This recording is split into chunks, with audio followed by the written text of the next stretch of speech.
Good Sunday morning, everyone, and welcome into today's daily Bible reading for December the 8th. We have completed our first full week of daily Bible readings, and today we are getting into week number 2, beginning here in Genesis chapter 11. I just realized I forgot to update the schedule for our readings for this week. I think last year the schedule on screen was Monday through Sunday. This year, because the year started on a Sunday, just made a lot more sense to do Sunday through Saturday. So I'll make sure to get that updated before our next reading tomorrow so you can see what exactly we have going on for this week. Again, today we are in Genesis chapter 11, which is, again, a very important text because what takes place on the plains of Shinar is, or the valley of Shinar is extremely important for the Bible story, especially moving forward. We're going to talk about some things maybe we haven't thought of before, maybe some connections that we may not have seen. I know it's natural for us because we are New Testament Christians to give so much emphasis to the New Testament and maybe not dig in as deep into the Old Testament, especially these first few books that are so foreign to us in many ways. Maybe we don't dig into them as much as we could. So I want to introduce some thoughts to you today that maybe you haven't considered to connect some dots of the big picture of Scripture that you can think of, some of the ramifications of what takes place here in Genesis chapter 11. So thanks so much for tuning in today on this Sunday morning, whether you're watching it here in the morning or watching it later on in the day. Thanks so much for tuning in. Let's go ahead and get into the text here, Genesis chapter 11. Verse number 1 states that the whole earth had the same language and vocabulary as people migrated from the east. They found a valley in the land of Shinar and settled there. They said to each other, "Come, let's make oven-fired bricks." They used brick for stone and asphalt for mortar. And they said, "Come, let's build ourselves a city and a tower with its top in the sky. Let's make a name for ourselves. Otherwise, we will be scattered throughout the earth." Then the Lord came down to look over the city and the tower that the humans were building. The Lord said, "If they have begun to do this as one people, all having the same language, then nothing they plan to do will be impossible for them. Come, let's go down there and confuse their language so that they will not understand one another's speech." So from there, the Lord Yahweh scattered them throughout the earth, and they stopped building the city. Therefore, it is called Babylon, or there's also various translations is referred to as Babel as well, those two words being very much connected. For there, Yahweh confused the language of the whole earth, and from there, Yahweh scattered them throughout the earth. So that is the story of Babel. Now, we get into this next section, which tells us the genealogy of Abraham, shows his lineage again from the branch of Shem that we talked about yesterday. As we're looking through that genealogy, we're going to pick up here to show exactly how we get from Shem to Abram, as he's known here, but Abraham, the father of our faith.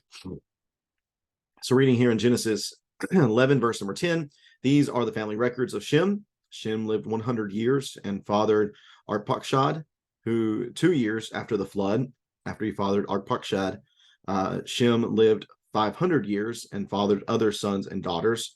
Arpachshad lived 35 years and fathered Shelah. After he fathered Shelah, Arpachshad lived 403 years and fathered other sons and daughters. Shelah lived 30 years and fathered Eber.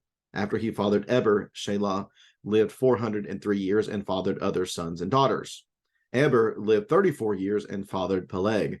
After he fathered Peleg, Eber lived 430 years and fathered other sons and daughters. Peleg lived 30 years and fathered Reu. After he fathered Reu, Peleg lived 209 years and fathered other sons and daughters.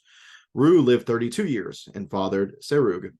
After he fathered Serug, Reu lived 207 years and fathered other sons and daughters. Serug lived 30 years and fathered Nahor. After he fathered Nahor, Serug lived 200 years and fathered other sons and daughters. Nahor lived 29 years and fathered Terah. After he fathered Terah, Nahor lived 119 years and fathered other sons and daughters. Terah lived 70 years and fathered Abram, Nahor, and Haran.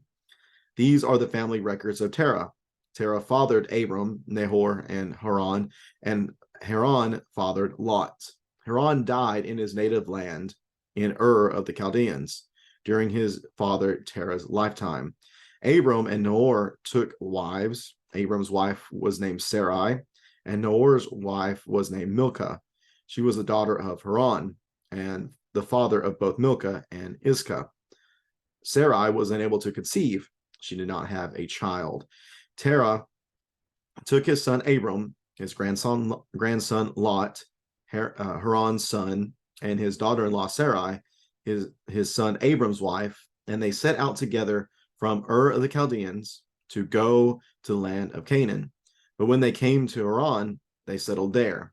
Terah lived 205 years and died in Haran. And that is Genesis chapter 11. So going back up here to the first section of this text, talking about the Tower of Babylon or the Tower of Babel. Again, those two words are very, very closely associated with one another. We remember where we were in chapters 9 and 10. The flood has ended. Now it's time for the second Adam, being Abraham, to fulfill the mandate that was given to the first Adam, that they were to spread out and multiply and have dominion over the earth, to rule them and to do as mankind is supposed to do in this creation, to be image bearers of God. And it's very specifically noted there that they were in the image of God. We see that in chapter 9. Chapter 10 talks about the families, and now we get past that a little bit. And actually, we're actually given the time frame in which this takes place, which would be during the days of the life of Peleg. We see in chapter 10, in verse number 25, that one of the sons of Eber was Peleg, and it was during his days the earth was divided, probably referring to the events here, chapter 11. Remember, we noted in chapter 10 that there were mentionings of languages, which just talked about that is going to be a thing. And now we see where all the languages come from here in Genesis chapter 11.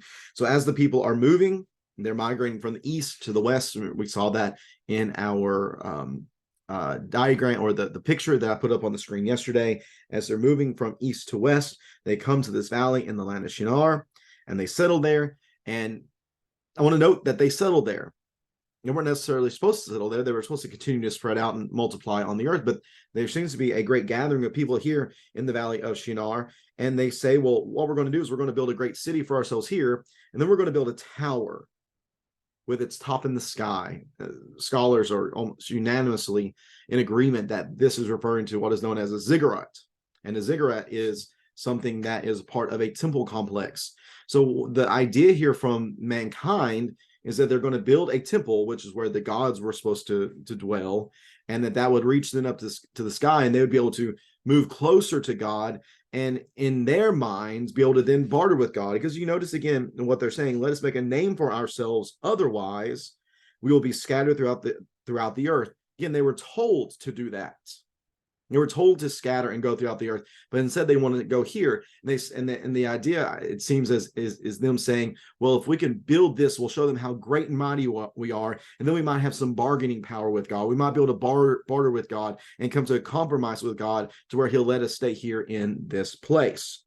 Well, of course, as men throughout all times have proposed certain ideas that go against the will of God, God is going to come around, is going to come along behind their proposed ideas and dispose of those ideas.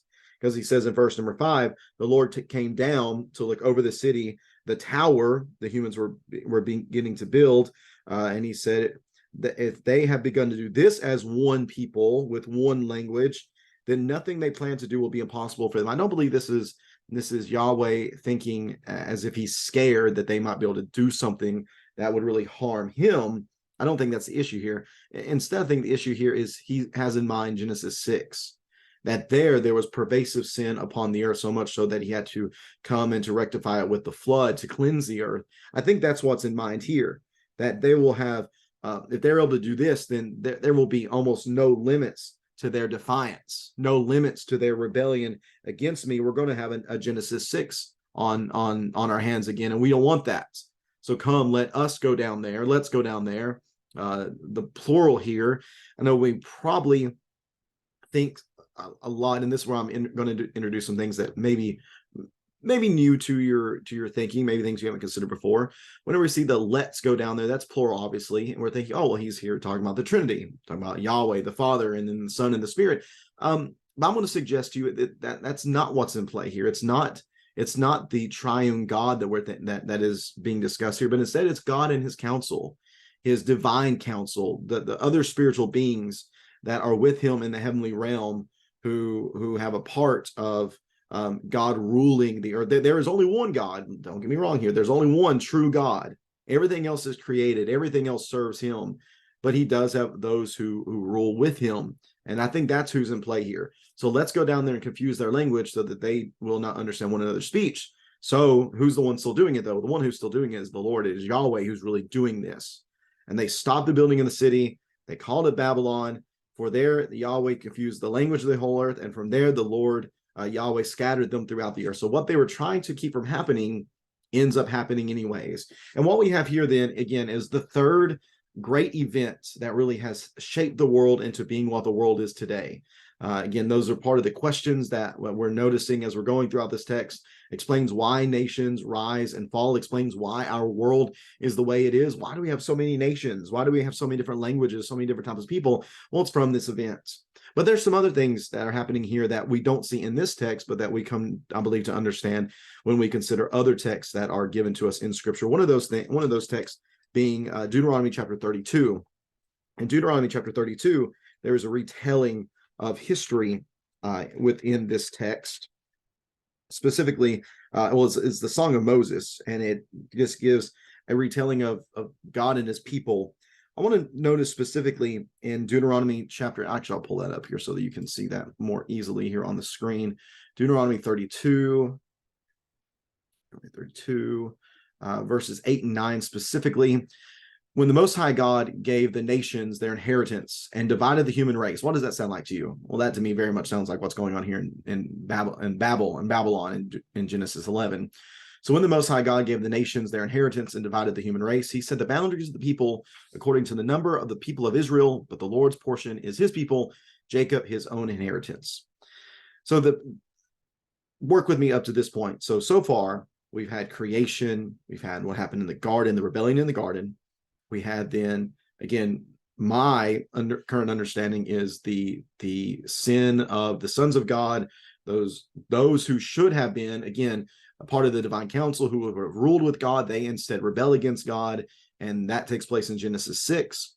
Well, then we have here mankind again rebelling against God, being defiant, trying to be the one to dictate how God is to do things. We have that happening here. At this point, it seems as if God is frustrated, and he's already said he's not going to destroy everyone through means of a flood. Instead, what he's going to do is he's going to divorce himself from the whole of mankind, the whole of humanity.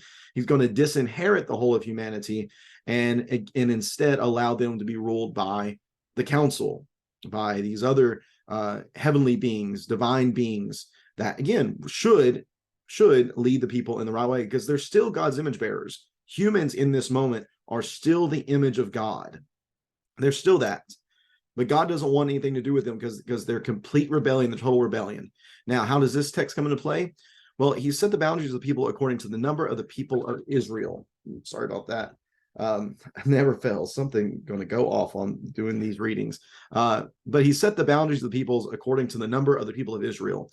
This right here, the people of Israel, is there's a variant here as far as the translation goes.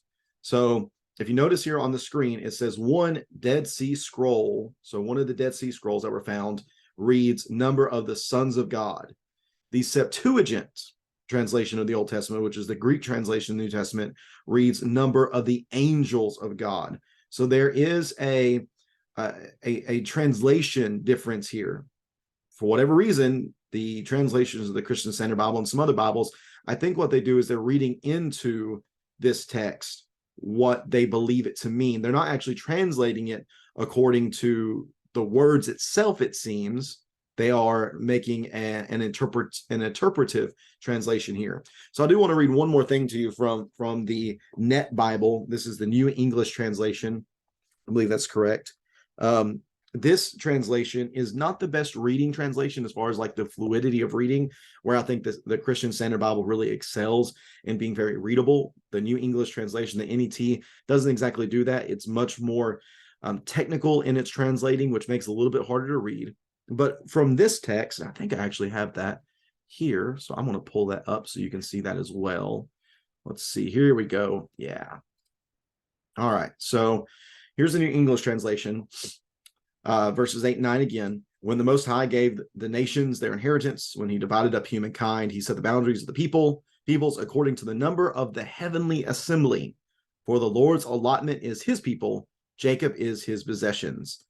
So bringing this up, we can read actually the translator notes here. I won't make that bigger. Let's see here. I'm going to share this box with you here in just a second after I get it done. All right, there's that. Share this box with you where you can read along. All right, so here it gives the reason why it translates things certain ways. That's one of the things I really like about the Net Bible, is it gives a good explanation so you can understand why they do what they do. So here then in Deuteronomy 32 verse number 8, the Hebrew, the sons of Israel, is the idea here. The idea perhaps is that Israel was central to Yahweh's purposes, and all other nations were arranged and distributed according to how they related to Israel. So it gives you a reference to look at. But for the Masoretic text, which is just one of the Old Testament translations that come from the specific sect of scribes, that's what it says for that. But a Qumran fragment has sons of God, while the, again, LXX, which is Septuagint, reads that for angels of God, presupposing that these other various things. So this is a lot of technical things, but read along with me right here, beginning with sons of God. Sons of God is undoubtedly the original reading. The Masoretic text and the Septuagint have each interpreted it differently. The Masoretic text assumes that the expression sons of God refers to Israel. It gives a reason why. While the Septuagint, the LXX, has assumed that the phrase refers to angelic heavenly assembly, and gives some text to support that as well. The phrase is also attested in Ugaritic, where it refers to the high God El's divine assembly, that's referring to Yahweh. According to the latter view, which is reflected in the translation, the Lord delegated jurisdiction over the nations to his angelic host, and gives the reference there of Daniel, while reserving for himself Israel, over whom he rules differently, or he rules directly. And then for a defense of that, you can consider Michael Heiser's reading, or his work on Deuteronomy 32 verse 8. All of this is to say this. So I say all of that to say this. What it seems to be is happening here is, especially as we follow the flow of the text, God makes mankind. He puts his image on them. He's theirs. They are his. There's the sin, which expels them then from his presence in the garden. They're now living in the land. Well, then you have the sin of Genesis 6. Again, my understanding is there's a supernatural element to this, along with the natural element of mankind. But again, that's just flat out rebellion against God. It's rebellion. Therefore, there's a cleansing of that, and there's restarting with Noah and his family. Well, then Noah and his family, unfortunately, continue to rebel against God. They continue to defy God. So God says, you know what? I'm done with humanity as a whole. So I'm going to disinherit them. I'm going to divorce myself from them. I still want them to do what's right. So I'm still going to indirectly rule them through my counsel of other spiritual beings. They should lead them in the right way, which unfortunately you see in a text like Psalm 82. It seems to be a judgment that they have not ruled them the right way, that they've actually accepted worship of themselves instead of worship of Yahweh, and led them in all sorts of sin. But that's a whole nother discussion. But again, this is necessary because it gives us the background of idolatry and paganism within the Old Testament. But that happens here in the first few verses of Genesis 11, and you're thinking, well, if God's given away the nations, if it is now set up to where it's God versus the nations, then what's the deal? Has God just given up on mankind altogether? The answer to that, whenever we continue reading in Genesis 11, is no, God has not given up on mankind altogether. Yes, in Deuteronomy, he has divided up the nations according to the number of the sons of God, or according to the divine assembly. He has allowed the nations to be ruled by these other beings, again, which are to be good beings. They are to be ones that, again, whereas we are in the image of God here in this natural world, those beings would be in the image of God in the supernatural world, ruling like angels and things of that nature. God gives them to them, but he chooses for himself. Again, Deuteronomy chapter 8 and verse number 9, the Lord's allotment is his people, Jacob his special possession. Here we begin to learn about the Lord's special possession of Abraham's family. That's why immediately we are introduced to Abraham. So that begins here in chapter 11, where we're introduced to Abraham and how he comes about. And then chapter 12 shows us the selection of Abraham as his special family. Again, he's given everybody else away because they've continually shown a propensity to defy him and to reject him and to rebel against him. He's going to give them away, but he's not done with them forever, because it is going to be through Abraham that he's going to call the rest of the world back to himself. I hope that all makes sense to you. Whenever I was first studying in the Old Testament, really doing some serious studying in the Old Testament, and was introduced to these ideas to kind of expand my understanding of Scripture, it was very mind-opening, honestly, to think of things in this way. But again, if we're open to, again, a supernatural element in Scripture and allowing it to be present and to be a part of God's plan, then I think this makes sense, especially whenever you consider Deuteronomy 32, whenever you consider some other places in Deuteronomy, like Deuteronomy chapter 4, Deuteronomy, I think 17, 29, all of these texts speak to God dividing the nations, giving them as an allotment to the gods, which would be, again, the good supernatural beings that rule with God, although they rebel against him as well. Just all of this, though, helps to give us, I think, a more colorful, a more clear background of what's going on in Scripture. So we think about, again, why is the world the way it is right now in Genesis? Why does it seem to be God against the nations? Why is God choosing this one family for himself? It's because he has made a strong judgment against the nations. The judgment for the sin in Genesis 3 was expulsion from the garden, expulsion from God's intimate presence. The punishment for the sin in Genesis chapter 6 is a wiping out and a restarting with Noah. The punishment for the sin here in Genesis chapter 11, this defiance against God, is a scattering of the nations, putting them under the rule of others and dividing the languages and such. But what is God going to do to make things better? Because that's what God is always doing. He's always seeing, how can I make these things better? How can I do this right? How can I fix what mankind has messed up? In the beginning, it was expulsion from the garden, yes, but he's still going to provide for mankind to continue to grow and prosper. Yes, he's going to wipe out everybody in Genesis 6, but he's going to restart with this faithful man and his family. Yes, he's going to scatter everyone and disinherit them in Genesis chapter 11, but he's going to choose for himself. He's going to inherit. He's going to choose. He's going to select for himself one family, one man, and through which this one family, all of the nations are going to be blessed. So though God is pushing them away in a sense right now, giving them away, eventually he's going to bring them back.